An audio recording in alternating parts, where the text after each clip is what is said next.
Pilgrim for Automobile Magazine, and today I'm at the NCM Motorsports Park with an AMG E63 Sport Wagon.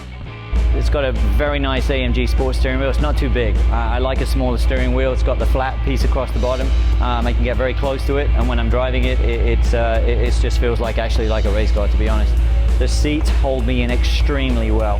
These are AMG seats in the sense that they're built to be on a racetrack, and when you've got a high-performance car like this, you'd better have good seats. 15.5-inch carbon ceramics, massive 6-piston calipers. The brakes stayed with me for the few hot laps that I did, but in 93-degree temperatures, I was extremely impressed with the brakes. They did not fade out for me.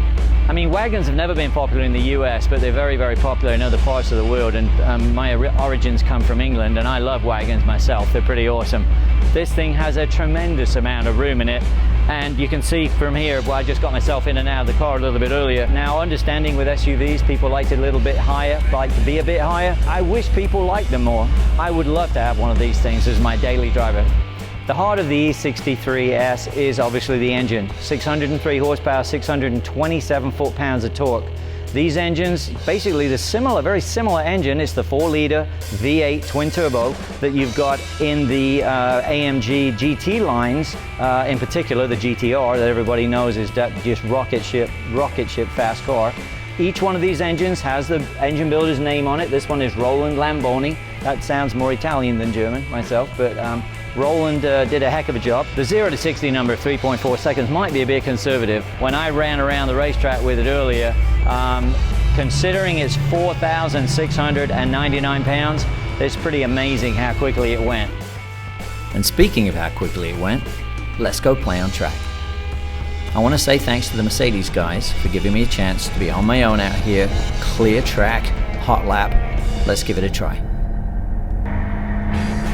Coming into turn 1 here, over 130 miles an hour, 1A, hard 1A, getting in here, left, over the curb a little bit there, it's always a good idea. This car, it fights you because it's a heavy car, but it does a great job on track considering it's 4,700 pounds.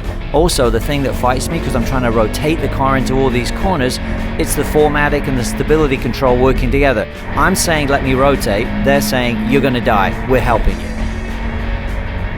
Back straight here, not really straight. Coming into turn 5, infamous turn 5, a little bit of braking, slide it in. You can see there, I'm trying to yaw the car, the stability control pulls me back. You can see that plainly pretty much through the whole lap. Turn 6, patience turn. You've got to make sure you get this right, otherwise you slide off. They can see on the left all the dirt. Downhill, slide through 7. 8, got to be patient coming in here. 8 is off camber, over the top. And you get out, and boy, that four-wheel drive is just digging in up here. Through turn 9, coming downhill into turn 10. Very similar to Coda, this one. Patience, patience. Slowest turn on the track. Got to make the apex. Out, digs out of here really well. 11's not really a turn, this little kink here. Then into 12. Off the ground. This is kind of the jump turn. Momentum, out through 13. This back straightaway, it's kind of a blind crest here. I use the trees actually to see where I'm going. 14 through 14, up and over tabletop. 15, over 130 miles an hour coming into here. Into 16, the car again is trying to stop me rotating. That's a bad kitty, bad kitty. That's one way to put it. This slow-mo footage shows my turn-in rotation really well before the stability control rushes into save the day, of course. Despite that, I still carry a lot of momentum into 17. Coming up over the top, down into 18. 18, 19 complex.